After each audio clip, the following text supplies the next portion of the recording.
चला विद्यार्थी मित्रांनो नमस्कार. कर्णार्थी आय एस अकॅडमीच्या ऑनलाईन प्लॅटफॉर्मवर तुमचं मनपूर्वक स्वागत आहे. विद्यार्थी मित्रांनो, इराण आणि इस्रायलमध्ये युद्ध सुरू झालेलं आहे. या संदर्भात आपल्याला आपल्या एक्झामच्या दृष्टिकोनातून आपल्या परीक्षा भूमिका एकदम कोणत्या गोष्टी महत्त्वाच्या आहेत ते आपल्याला समजून घ्यावे लागतील. म्हणजेच काय की ह्या युद्धामागची कारणे काय आहेत, ह्या युद्धाचा भारतावर काय परिणाम होऊ शकतो, त्याचबरोबर पुढचा मार्ग म्हणजे भारताची काय भूमिका असली पाहिजे. गेल्या 2 वर्षापूर्वी आपण रशिया आणि युक्रेनच्या युद्धासंदर्भात गोष्टी आपण बघत आहोत. यावर रशिया आणि युक्रेनवर त्या ठिकाणी युपीएससीने आतापर्यंत 2 वेळेस मुख्य परीक्षेला प्रश्न विचारलेले आहेत. आता या वर्षापासून आपली एमपीएससी सुद्धा डिस्क्रिप्टिव्ह स्वरूपाची असणार आहे.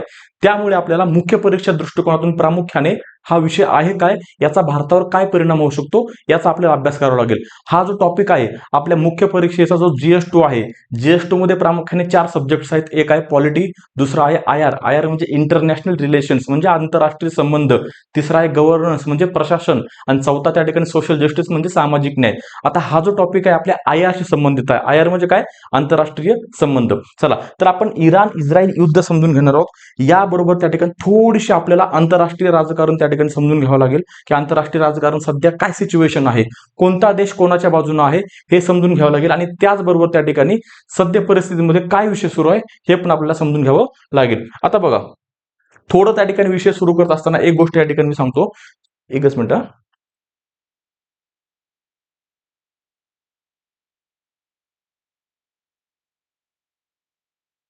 ओके, चला सुरू करूयात आपण. हम्म.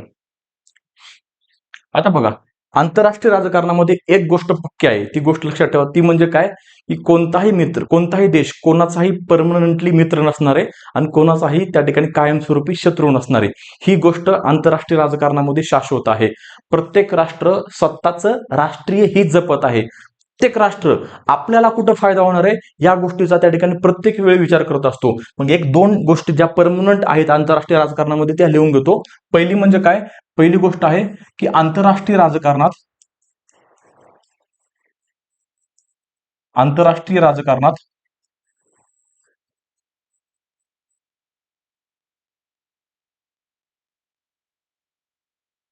कोणीही कायमस्वरूपी मित्र, कायमस्वरूपी मित्र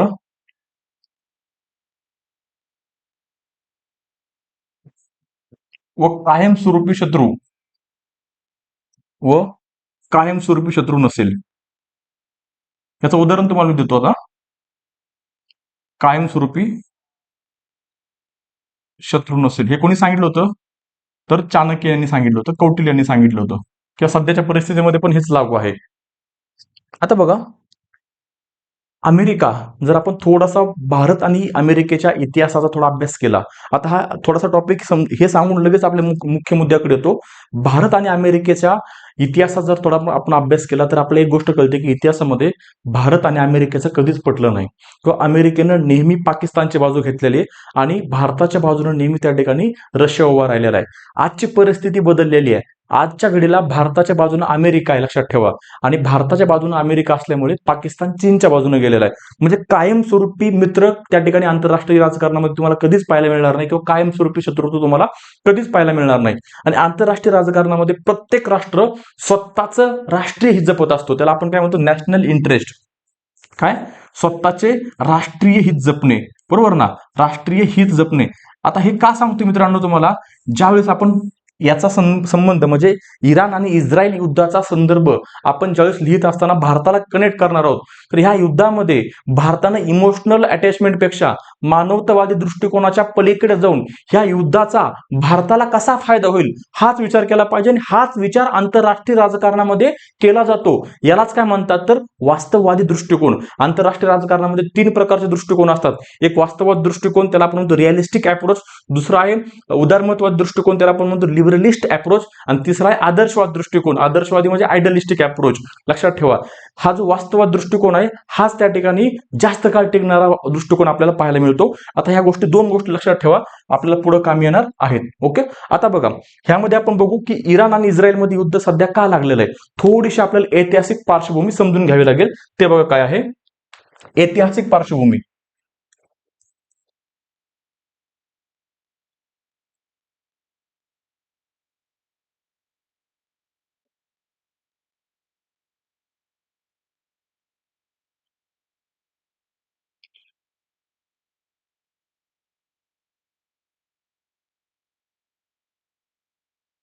ओके. आता बघा, ऐतिहासिक पार्श्वभूमी समजून सांगण्याच्या अगोदर तुम्हाला मी फोटो दाखवतो. हा बघा, हा त्या ठिकाणी नकाशा आहे. हा आहे इस्रायल आणि पॅलेस्टाईनचा नकाशा आहे. काय आहे? इस्रायल आणि पॅलेस्टाईनचा नकाशा आहे. हे जे तुम्हाला काय दिसतंय हे 1946 आहे. 1946 ला ह्या जो ब्ल्यू ब्ल्यू कलरचा किंवा हिरव्या रंगाचा जो तुम्हाला त्या ठिकाणी नकाशा दिसतोय, ह्या हिरव्या रंगाच्या नकाशामध्ये तुम्हाला कोण दिसणार आहे? तर इथं पॅलेस्टाईन हा देश होता. कोणता? पॅलेस्टाईन हा देश होता. आणि इथं हे जे पांढरे पांढरे जे डॉट्स आहेत, हे पांढरे पांढरे डॉट्स हा इस्रायल देश होता. कधीची स्थिती आहे ही स्थिती आहे, ही पोझिशन आहे 1946 ची. कधीची आहे? 1946 ची पोझिशन आहे. आणि आता बघा, सन 2000 मध्ये पोझिशन बघा, जे पांढरे डॉट्स आहेत, हे जे पांढरे डॉट्स आहे हा जो त्या ठिकाणी आहे, हा आहे पॅलेस्टाईन. मूळ मुद्दा इथून सुरू होतो, लक्षात ठेवा. काय? की हा इथून छोटासा जो देश होता, हा आता त्या ठिकाणी पूर्णपणे कन्वर्ट झालेला आहे मोठ्या देशामध्ये. त्या ठिकाणी काय आहे? तर आता तो इस्रायलनं पूर्णपणे पॅलेस्टाईनला गिळून घेतलेला आहे. आता इस्रायल पॅलेस्टाईन आणि आता आपण काय बघतोय? इस्रायल इराण बघतोय. मग इस्रायल इराणचा काय संबंध आहे ते समजून सांगतो. आता बघा,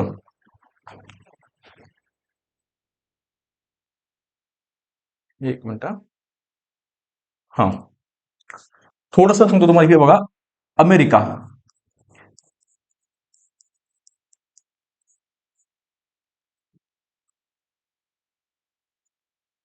ठीक आहे. इथं आहे इस्रायल.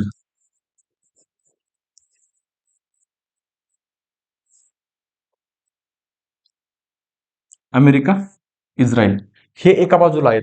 बरोबर. ह्या ठिकाणी बघा काय आहे? तर पॅलेस्टाईन.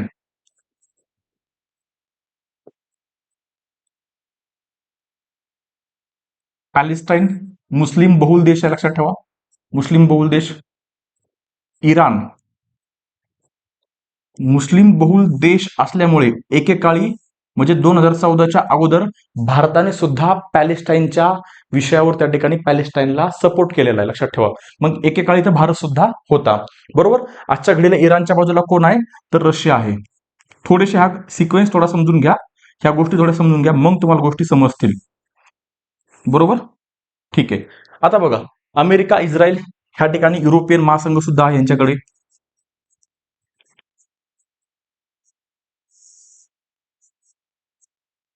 युरोपियन महासंघ. ओके. ठीक आहे. आता बघा, तुम्हाला परत ह्या मुद्द्याकडे आणतो. इथून परत तुम्हाला गोष्टी कुठे कनेक्ट करायच्यात? तर पॅलेस्टाईन आणि इराणशी. आता हा जो देश आहे, हा जो पॅलेस्टाईन आहे, हा मुस्लिम बहुल देश आहे, लक्षात ठेवा. मुस्लिम पॉप्युलेशन प्रचंड मोठ्या प्रमाणात आहे. त्याचबरोबर इराण सुद्धा मुस्लिम बहुल देश आहे. आणि सगळे जे कुठं आहेत, हे सगळे तुम्हाला पाहायला मिळतील कुठं? तर मिडल ईस्टमध्ये. लक्षात ठेवा. हे बघा, हा आहे मध्य पूर्वचा नकाशा. अगोदर तुम्हाला मी पूर्ण जगामध्ये काय सुरू आहे ह्या गोष्टी सांगतो, नंतर बेसिक मुद्द्यावर त्या ठिकाणी कारणाकडे घेऊन येतो. हा आपला आहे इराण. आपला इन द सेन्स की आपण अभ्यासतोय इराण. ओके. इथं त्या ठिकाणी आहे इस्रायल. बरोबर. इथंच पॅलेस्टाईन आहे. इथं आहे अफगाणिस्तान. इथं आहे पाकिस्तान. आणि आपला हा भारत. बरोबर. मुस्लिम बहुल देश, मुस्लिम बहुल देश, बहुल देश, मुस्लिम बहुल देश, पूर्णपणे त्या ठिकाणी अशांतता. सिरिया, लेबनन, जॉर्डन, पूर्णपणे अशांतता असलेला त्या ठिकाणी हा भाग आहे. याला आपण काय म्हणतो? मध्य पूर्वचा भाग. आपल्या नकाशावर जगाच्या काय? तर मिडल ईस्ट, मध्य पूर्वचा भाग. बरोबर. मध्य पूर्वचा भाग. आता बघा, ह्या गोष्टी तुम्हाला थोड्या समजल्या असतील. आता इराणचा थोडासा इतिहास बघू. पॅलेस्टाईनचा इतिहास पण तुम्हाला मी सांगतो.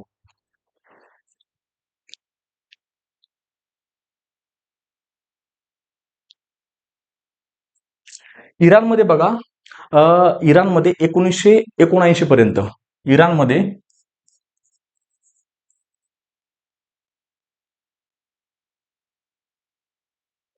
1979 पर्यंत आता आपण मूळ मुद्द्याला त्या ठिकाणी शिकवायला सुरुवात करतोय. तुम्हाला थोडासा त्या ठिकाणी कनेक्ट करून दाखवला की आजूबाजूला काय सुरू आहे. इराणमध्ये 1979 पर्यंत शहा घराणे होतं. जसं आपल्याकडे त्या ठिकाणी वेगवेगळे घराणे होते.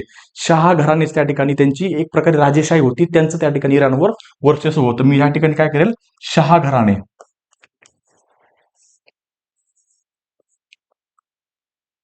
बरोबर. आणि हे जे शहा घराणे मित्रांनो, हे शहा घराणे त्या ठिकाणी अमेरिकेच्या फेवरच होतं. काय? अमेरिकेच्या फेवरच होतं.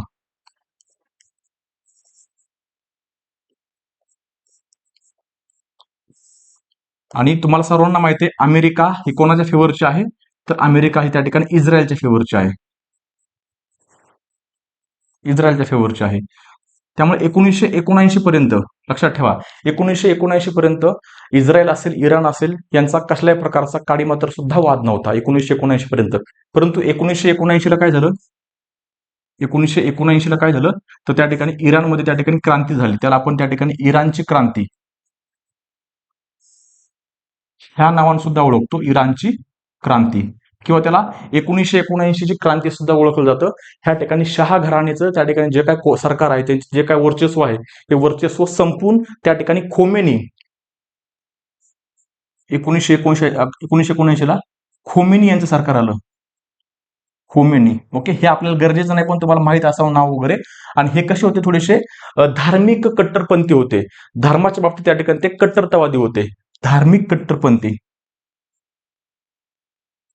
धार्मिकता प्रचंड मोठ्या प्रमाणात, बरोबर. आता धार्मिकतेचा मुद्दा होता, काय होता मुद्दा? धार्मिकतेचा होता.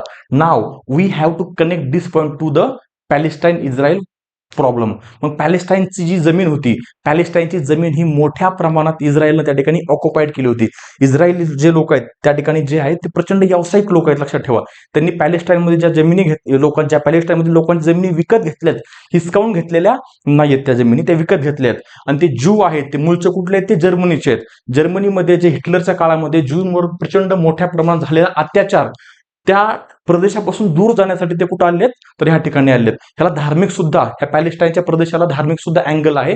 ज्यू लोकांच्या धर्मग्रंथामध्ये जो पॅलेस्टाईनचा प्रदेश आहे, त्या प्रदेशाचा त्या ठिकाणी उल्लेख आहे. त्यामुळे ते तिकडनं कुठून आले? युरोपमधनं सरळ आले पॅलेस्टाईनमध्ये. इथं आल्यानंतर त्यांनी व्यवसाय सुरू केला आणि हळूहळू त्या ठिकाणी त्यांनी काय केला? पूर्ण प्रदेश काबीज केला आणि स्वतःचा इस्रायल नावाचा देश त्या ठिकाणी स्थापन केला. आता 1979 ला खोमेनी सरकार आलं. खोमेनीच्या सरकारने त्या ठिकाणी पॅलेस्टाईनचा मुद्दा उचलून धरला की ही जमीन पॅलेस्टाईन लोकांची आहे, आमच्या मुस्लिम बांधवांची जमीन आहे, ही इस्रायलने ही जमीन त्यांना परत दिली पाहिजे. ह्या मुद्द्यावरून त्या ठिकाणी सुरुवात झाली कोणामध्ये? तर इराणचं सरकार आणि पॅलेस्टाईनचं सरकार, या दोघांमध्ये त्या ठिकाणी धार्मिकतेवरून त्या ठिकाणी वाद सुरू झालेला आहे. हा एक पहिला मुद्दा आहे. दुसरी गोष्ट बघा, म्हणजे वादामागची कारणे. कारणे काय आहेत बघा. आता आपण काय बघितलं? तर धार्मिक कारण. पहिलं काय? धार्मिक कारण.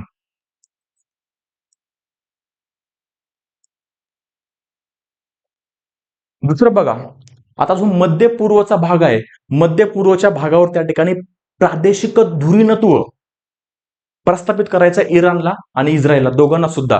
जसा भारताचा त्या ठिकाणी आपण जगामध्ये त्या ठिकाणी आशिया खंड बघतो, आशिया खंडामध्ये धुरीणत्व म्हणजे वर्चस्व, वर्चस्व निर्माण करण्यासाठी भारत आणि चीनमध्ये जो त्या ठिकाणी जो स्पर्धा सुरू आहे, जो संघर्ष सुरू आहे, त्याच पद्धतीने हा जो मिडल ईस्टचा प्रदेश आहे, त्या मिडल ईस्टच्या प्रदेशामध्ये त्या ठिकाणी स्वतःचं वर्चस्व क्रिएट करण्यासाठी सुद्धा त्या ठिकाणी संघर्ष सुरू आहे. एका साईडला इराण आहे, इराणकडे नैसर्गिक संसाधनं प्रचंड मोठ्या प्रमाणात आहेत.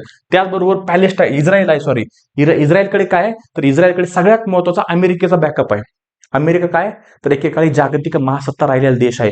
आज मी आहे असं म्हणणार नाही, कारण की अमेरिकेच्या धुरीणत्वाला किंवा अमेरिकेच्या आव्हानाला, अमेरिकेच्या त्या ठिकाणी वर्चस्वाला आव्हान देण्यासाठी चीन समोर थांबलेला आहे. चीन प्रचंड ताकदवर देश आहे, लक्षात ठेवा.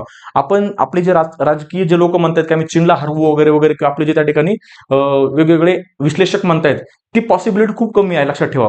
चीनची ताकद, आर्थिक लष्करी ताकद, आर्थिक ताकद प्रचंड मोठ्या प्रमाणात आहे. आजच्या घडीला चीन हा जागतिक महासत्ता बनण्याच्या दिशेने वाटचाल करत आहे. आणि चीन हा एकमेव देश आहे जो अमेरिकेला त्या ठिकाणी आव्हान देऊ शकतो, लक्षात ठेवा, बरोबर. इथं कोण आहे? इराण आहे. इथं इस्रायल आहे. इस्रायलकडे काय? इस्रायलचं बॅकअप, इस्रायलकडे सगळ्यात स्ट्रॉंग काय? तर पहिलं आहे अमेरिका. अमेरिका इस्रायलच्या बॅकअपला आहे. दुसरी, इस्रायलची असलेली टेक्नॉलॉजी. इस्रायल जगभरामध्ये जगभरातील देशांना त्या ठिकाणी शस्त्रास्त्र हे एक्सपोर्ट करतं. त्यामुळे इस्रायलकडे त्या ठिकाणी शस्त्रास्त्राची कमतरता नाहीये आणि इस्रायलकडे असलेल्या लोकांची मनोवृत्ती एकदम पॉझिटिव्ह आणि सगळ्यात महत्वाचं म्हणजे काय त्यांचा ऍटिट्यूड पॉझिटिव्ह त्या गोष्टी सगळ्या गोष्टी बघतात आणि त्या ठिकाणी ते हार मानत नाही शेवटपर्यंत. ही इस्रायलची ओळख जगभरामध्ये आहे. इस्रायलला अमेरिकेचा पाठिंबा आहे. युरोपियन महासंघामधील बहुतांश देश हे इस्रायलच्या मागे आहेत, लक्षात ठेवा. आणि इराणच्या बॅकअपला कोण आहे? तर इराणच्या बॅकअपला आहे रशिया. कोण आहे? रशिया आहे. हे आहे त्या ठिकाणी चित्र. मग ह्या मध्य पूर्व प्रदेशामध्ये हा जो मध्य पूर्वचा प्रदेश आहे इथं त्या ठिकाणी स्वतःचं वर्चस्व निर्माण करण्यासाठी इराणमध्ये आणि इस्रायलमध्ये त्या ठिकाणी संघर्ष सुरू आहे. हे एक त्याच्या मागचं कारण आहे. पुढे बघा, दुसरं कारण काय आहे तर प्रादेशिक धुरीणत्व किंवा प्रादेशिक वर्चस्व निर्माण करणे. प्रादेशिक वर्चस्वासाठी हे दुसरं कारण लक्षात ठेवा, प्रादेशिक वर्चस्वासाठी. 3 नंबरचं आणि सगळ्यात महत्वाचं कारण काय तर इराण तयार करत असलेलं आण्विक शस्त्र. काय इराण तयार करते? आण्विक शस्त्र तयार करते.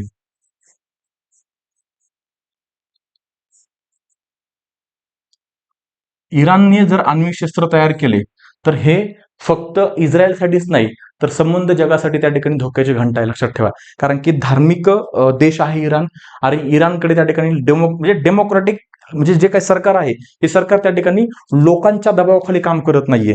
त्यामुळे सगळ्यात पहिला धोका कोणाला आहे? इस्रायलला आहे. आणि इस्रायलला धोका आहे म्हणजेच कोणाला आहे? अमेरिकेला आहे. असं म्हटलं जातं आंतरराष्ट्रीय राजकारणाचा अभ्यास करत असताना की अमेरिकेचं नाक कोण आहे? तर इस्रायल आहे.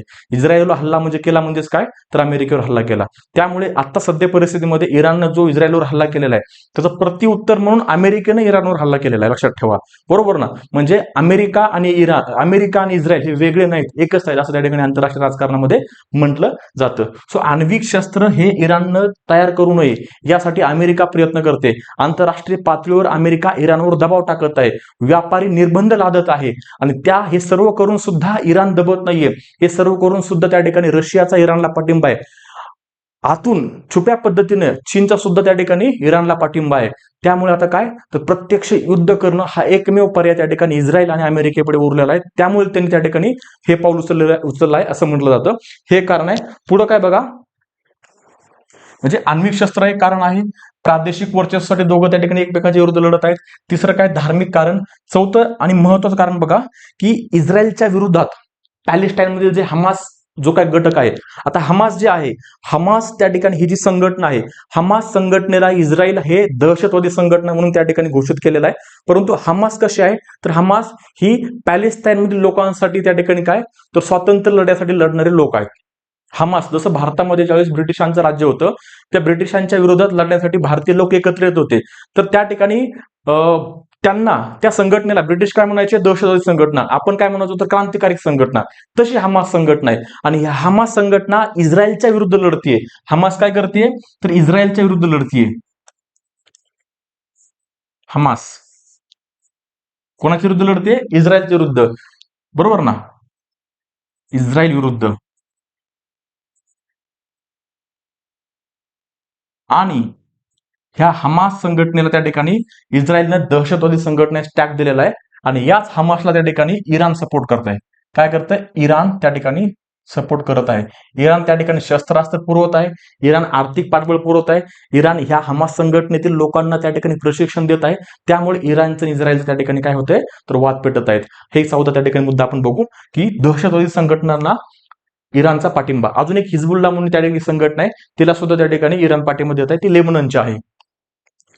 दहशतवादी संघटनांना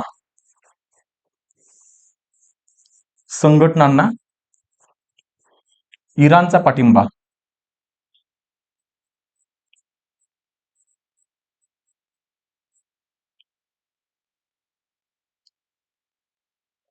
ओके. सो ह्या सगळ्या गोष्टी त्या ठिकाणी आहेत. ह्याचा बेस आहे की पॅलेस्टाईनमध्ये काय आहे तर पॅलेस्टाईनमध्ये मुस्लिम बहुल देश आहेत. इराण त्या ठिकाणी त्यांची कन्सर्न रेज करत आहे. हा पहिला मुद्दा. दुसरा मुद्दा काय आहे तर प्रादेशिक पातळीवर मिडल ईस्टमध्ये वर्चस्व निर्माण करायचं इराणला सुद्धा आणि इस्रायलला सुद्धा. त्यानंतरचा मुद्दा आपण बघितला होता की आण्विक शस्त्र. इराण आण्विक शस्त्र विकसित करत आहे. जर इराणनं आण्विक शस्त्र विकसित केलं तर सगळ्यात पहिला धोका कोणाला आहे तर इस्रायलला धोका आहे. त्यामुळे इस्रायल त्या ठिकाणी विरोध करत आहे. रिसेंटली त्या ठिकाणी अमेरिकेने इराणचे जे आण्विक तळ आहेत किंवा जिथे त्या ठिकाणी युरेनियमचा साठा आहे, त्या युरेनियमच्या साठ्यावर त्या ठिकाणी हल्ला केलेला आहे. इस्रायलने सुद्धा त्या ठिकाणी हल्ला केलेला आहे.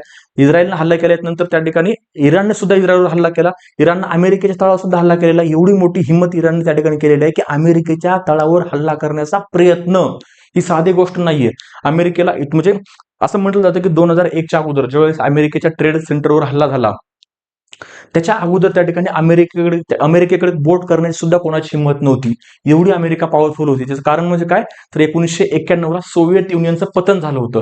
सोव्हिएत युनियनच्या पतनानंतर जे की अमेरिकेचा विरोधक होता, त्याच्या पतनानंतर अमेरिका जगामध्ये एकमेव देश राहिला होता की ज्याला कोणीही चॅलेंज करू शकत नव्हतं. इतर सर्व देश जर एकत्र आले असते तरी सुद्धा ते अमेरिकेला चॅलेंज करू शकत नव्हते. एवढी अमेरिके त्या ठिकाणी जगामध्ये वर्चस्व होतं, धुरंत होतं, दहशत होती. लक्षात ठेवा, दहशत हा शब्द मी खूप जाणून बुजून वापरतोय. बरोबर, दहशतवादी संघटना त्या ठिकाणी इराणला पाठिंबा. There are some reasons. त्याच्यामुळे काय होतं, तर इराण आणि आपण बघतो इराण आणि काय, तर इस्रायलमध्ये सध्या त्या ठिकाणी वाद सुरू आहेत. आता सगळ्यात महत्वाचा मुद्दा काय की ह्या सगळ्या गोष्टींचा, ह्या ज्या सगळ्या गोष्टी आहेत ह्याच्यामुळे त्या ठिकाणी भारतावर काय परिणाम होईल, ह्याचा प्रश्न बनणार आहे. की प्रश्न काय बनेल की इराण आणि इस्रायलच्या सुरू असलेल्या संघर्षामुळे भारतावर होणारा परिणाम स्पष्ट करा. एकदम साधा प्रश्न. ओके, सो भारतावर होणारा परिणाम. एक सेकंड.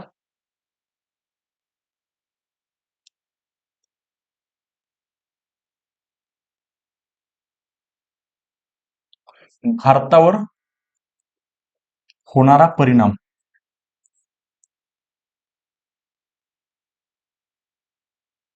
बरोबर,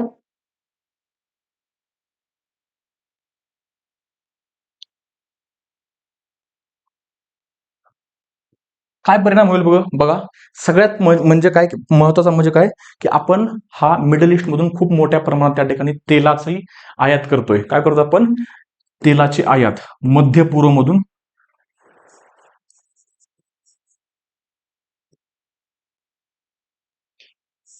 भारत मध्य पूर्व मधून काय करतोय, मोठ्या प्रमाणात तेलाची आयात करतोय. जवळजवळ दिवसाला 20 लाख जे बॅरेल आहेत, 20 लाख बॅरेल आपण त्या ठिकाणी तेल मिडल ईस्ट मधून मागवतोय. आणि सगळ्यात महत्वाचा मुद्दा बघा की तेल मागवत असताना आपण कुठून घेतोय, मागवतोय मिडल ईस्ट मध्ये. इथं त्या ठिकाणी स्ट्रेट ऑफ हॉर्मज आहे. कुठं आहे, ह्या ठिकाणी स्ट्रेट ऑफ हॉर्मज. बरोबर ना, इथून त्या ठिकाणी तेलाचे साठे त्या ठिकाणी आपण मागवत आहोत. बरोबर, इथून ऍक्च्युली ते येतं ट्रॅव्हलिंग करत.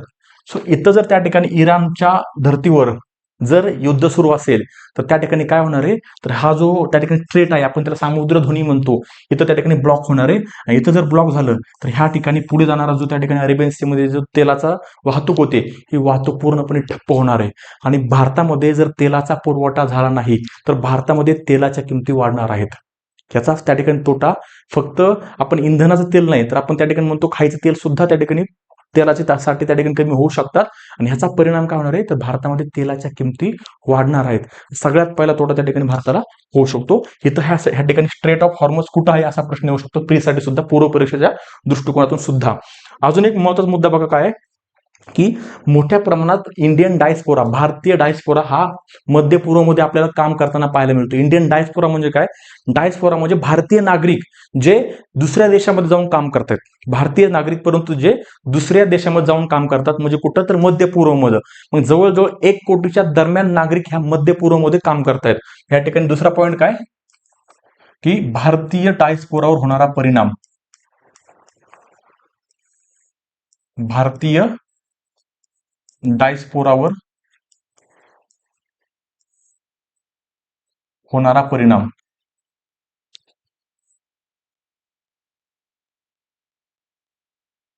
जर मध्य पूर्वमध्ये जर त्या ठिकाणी युद्ध सुरू असेल तर त्या ठिकाणी असलेले भारतीय नागरिकांना त्या ठिकाणी भारतामध्ये परत यावं लागेल किंवा भारतामध्ये त्यांना परत आणावं लागेल. रशिया युक्रेनमध्ये युद्ध सुरू झालं होतं तर रशिया युक्रेनमध्ये जे भारतीय विद्यार्थी MBBS करण्यासाठी गेले होते त्या ठिकाणी त्यांना भारताने त्या ठिकाणी भारतामध्ये परत आणलं होतं.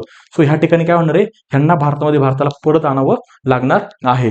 बरोबर. आणि तिसरा महत्वाचा मुद्दा म्हणजे काय, लक्षात ठेवा, ह्या ठिकाणी भारताचा त्या ठिकाणी भारताचे इराणशी पण संबंध आहेत, भारताचे इस्रायलशी सुद्धा संबंध आहेत. भारत मोठ्या प्रमाणात इस्रायलकडून काय करतोय, शस्त्रास्त्र खरेदी करतोय. 2 नंबरला आपण इस्रायलकडनं शस्त्रास्त्र खरेदी करतोय, 1 नंबरला आपला रशिया आहे. बरोबर ना. सो त्या ठिकाणी जर शस्त्रास्त्र आपल्याला इस्रायल युद्धामध्ये गुंतला आणि इस्रायल युद्धामध्ये गुंतल्यानंतर इस्रायल भारताला शस्त्रास्त्र पुरवू शकणार नाहीये, तर आपल्याला सोडली रशियावर डिपेंड राहावं लागेल, ज्यामुळे त्या ठिकाणी शस्त्रास्त्राची किमती सुद्धा वाढणार आहेत. पहिला मुद्दा. दुसरा काय, इराण. ओके, धोरणात्मक संबंधावर परिणाम.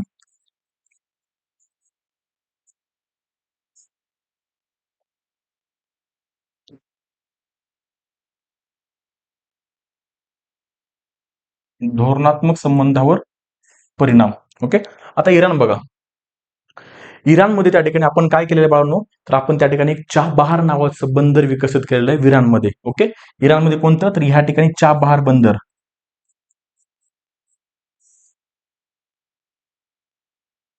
चाबहार बंदर आपण ह्या ठिकाणी विकसित केलेलं आहे. चाबहार बंदर विकसित का केलेलं आहे, तर त्या ठिकाणी बघा, इथून माल अफगाणिस्तानमध्ये लवकरात लवकर पोहोचवता यावा, यासाठी आपण चाबहार बंदर कुठे विकसित केलेलं आहे, तर इराणमध्ये विकसित केलेलं आहे. जर त्या ठिकाणी ह्या ठिकाणी जर युद्ध सुरू असेल इराणमध्ये, चाबहार बंदरामधून त्या ठिकाणी ह्या मार्फत आपल्या अफगाणिस्तानमध्ये सुद्धा माल पोहोचवणं शक्य होणार नाही. आणि अफगाणिस्तानमध्ये आपण माल का पोहोचवतोय, तर अफगाणिस्तानमध्ये शांती राहावी. जर अफगाणिस्तानमध्ये शांती असेल तर याचा परिणाम भारतामध्ये सुद्धा त्या ठिकाणी बॉर्डरच्या भागामध्ये शांती राहते. सगळ्या गोष्टी कनेक्टेड आहेत. प्रत्येक गोष्ट हे एकमेकांवर त्या ठिकाणी कनेक्टेड आहेत. आता बघा, आंतरराष्ट्रीय संबंध शिकत असताना एका दिवसामध्ये आपले हे जे लेक्चर असेल, या 10-20 मिनिटाच्या लेक्चरमध्ये ह्या गोष्टी समजून सांगणं खूप अवघड आहे. प्रॉपर आपल्याला स्टेप बाय स्टेप सगळ्या गोष्टी समजून घ्याव्या लागतात. भविष्यामध्ये त्या ठिकाणी ह्या गोष्टी आपण पुढे परत वेगवेगळी सिरीजमध्ये त्या ठिकाणी गोष्टी समजून सांगण्याचा प्रयत्न करूयात. ओके, सो ह्या ठिकाणी ह्याच्यावर परिणाम होऊ शकतो. आता भारताची काय भूमिका असली पाहिजे, या सगळ्या संदर्भात भारताने इस्रायलची बाजू घेतली पाहिजे की भारताने त्या ठिकाणी इराणची बाजू घेतली पाहिजे. लक्षात ठेवा, भारतासाठी सगळ्यात फायदेशीर काय आहे, आणि भारत तेच करणार आहे. भारत तर काय राहील, भारत स्वतः तटस्थ भूमिका घेईल. भारत न्यूट्रल स्टँड घेईल. India will take neutral stand. जसं रशिया आणि युक्रेनच्या युद्धामध्ये भारताने तटस्थ भूमिका घेतली होती, ह्या ठिकाणी सुद्धा भारत त्या ठिकाणी तटस्थ भूमिका घेऊन ह्या दोन्ही देशांना त्या ठिकाणी युद्ध थांबवण्यासाठी प्रयत्न करेल. आणि हीच त्या ठिकाणी आदर्श भूमिका असू शकते. बरोबर. चला, थोडक्यात विषय समजून सांगण्याचा प्रयत्न केलेला आहे. भविष्यात असेच नवनवीन व्हिडिओ तुमच्यासमोर घेऊन येऊया. जर आमचा व्हिडिओ आवडला असेल तर त्या ठिकाणी आपल्या चॅनलला सबस्क्राईब करा. Thank you so much for the lecture. Take care. Bye. Have a nice day.